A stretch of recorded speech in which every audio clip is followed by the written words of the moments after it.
முதல் வாசகம். இயேசுவின் தாய் மரியாவோடு இறைவனிடம் வேண்டிக் கொண்டிருந்தார்கள். திருத்தூதர் பணிகள் நூலிலிருந்து வாசகம். அதிகாரம் 1, இறை வார்த்தைகள் 12 முதல் 14 வரை. இயேசு விண்ணேற்றம் அடைந்த பின் திருத்தூதர்கள் ஒலிவ மலையிலிருந்து எருசலேமுக்கு திரும்பினார்கள்.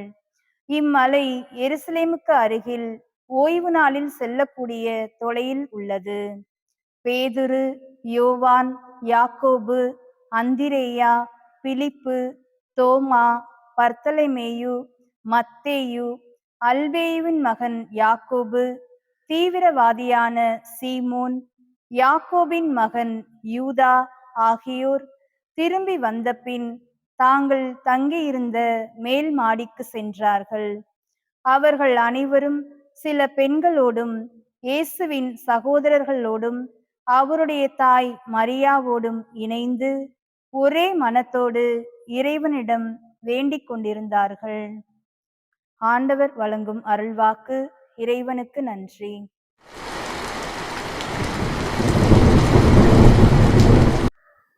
நற்செய்தி வாசகம்.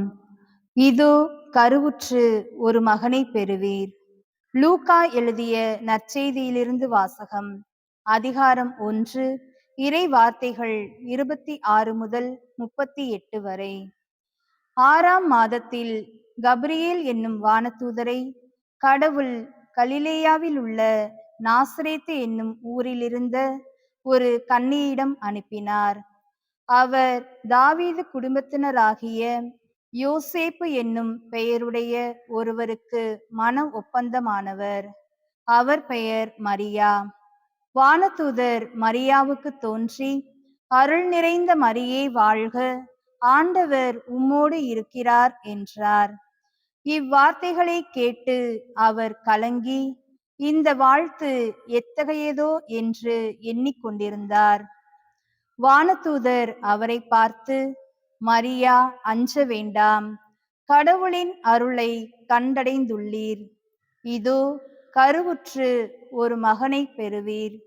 அவருக்கு இயேசு என்னும் பெயரிடுவீர். அவர் பெரியவராய் இருப்பார். உன்னத கடவுளின் மகன் எனப்படுவார். அவருடைய தந்தை தாவீதின் அரியணையை ஆண்டவராகிய கடவுள் அவருக்கு அளிப்பார். அவர் யாக்கோபின் குடும்பத்தின் மீது என்றென்றும் ஆட்சி செலுத்துவார். அவருடைய ஆட்சிக்கு முடிவே இராது என்றார். அதற்கு மரியா வானதூதரிடம், இது எப்படி நிகழும்? நான் கன்னி ஆயிற்றே என்றார். வானதூதர் அவரிடம், தூய ஆவி உம்மீது வரும், உன்னத கடவுளின் வல்லமை உம்மேல் நிழலிடும். ஆதலால் உம்மிடம் பிறக்கப் போகும் குழந்தை தூயது. அக்குழந்தை இறைமகன் எனப்படும். உம் உறவினராகிய எலிசபெத்தும் தம் முதிர்ந்த வயதில் ஒரு மகனை கருத்தரித்திருக்கிறார். கருவுற இயலாதவர் என்று சொல்லப்பட்ட அவருக்கு இது 6ஆம் மாதம். ஏனெனில் கடவுளால் இயலாதது ஒன்றுமில்லை என்றார். பின்னர் மரியா, நான் ஆண்டவரின் அடிமை, உம் சொற்படியே எனக்கு நிகழட்டும் என்றார். அப்போது வானதூதர் அவரை விட்டு அகன்றார். ஆண்டவரின் அருள்வாக்கு. கிறிஸ்துவே உமக்கு புகழ். இயேசுவுக்கே புகழ். இயேசுவுக்கே நன்றி. மரியே வாழ்க. அன்புக்குரியவர்களே, இந்த நாளில் தாய் திரு அவை பின்னர் ஜெபமாலை அன்னையினுடைய விழாவை கொண்டாடுகிறது. ஜெபமாலை அன்னையின் விழா வாழ்த்துக்களை அன்போடு தெரிவித்துக் கொள்ளுகிறேன். அன்னையினுடைய பெயரை தாங்கியிருக்கிற அத்தனை பேருக்கும் திருநாள் வாழ்த்துக்களை தெரிவித்துக் கொள்வதில் மிக்க மகிழ்ச்சி. அன்புக்கினியவர்களே, இந்த நாளில் அன்னையின் புகழ் மாலையில் உள்ள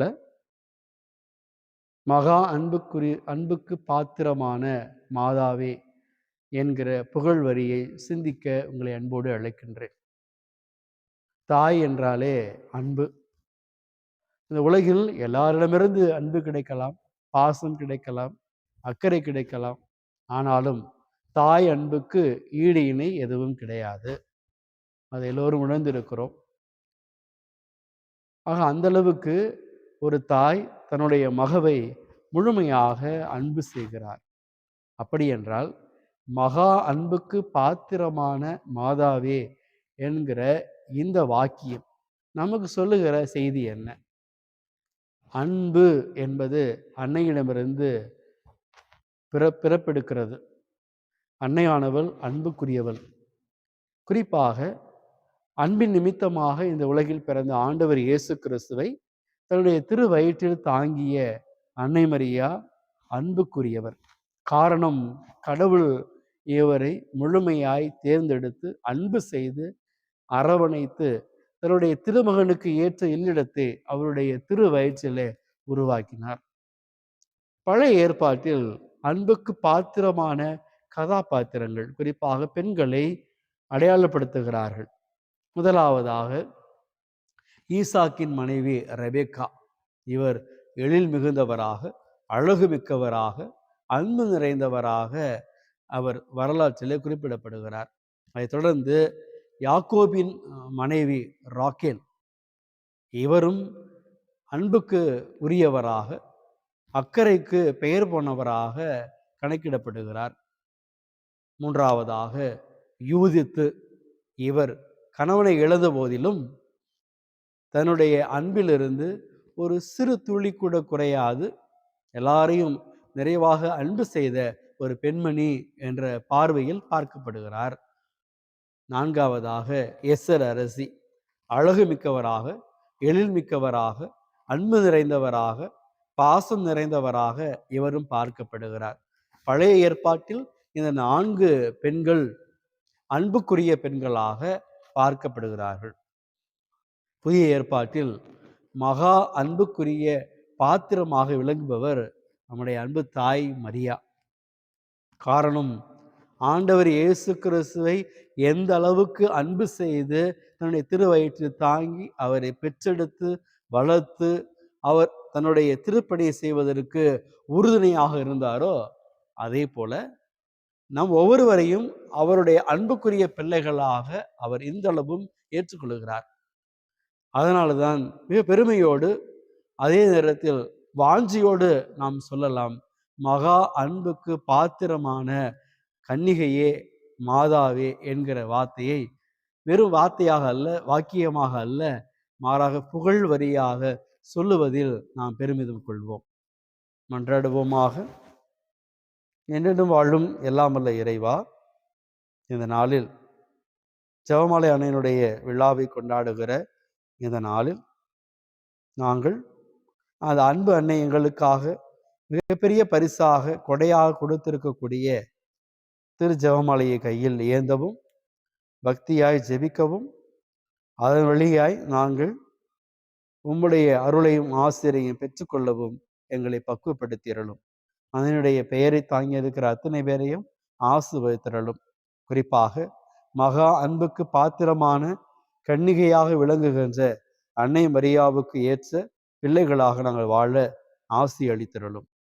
ஆண்டவராகிய கிறிஸ்து வழியாக உம்மை மன்றாடுகின்றோம். ஆமென். இந்த நாள் நல்ல நாளாக அமையட்டும்.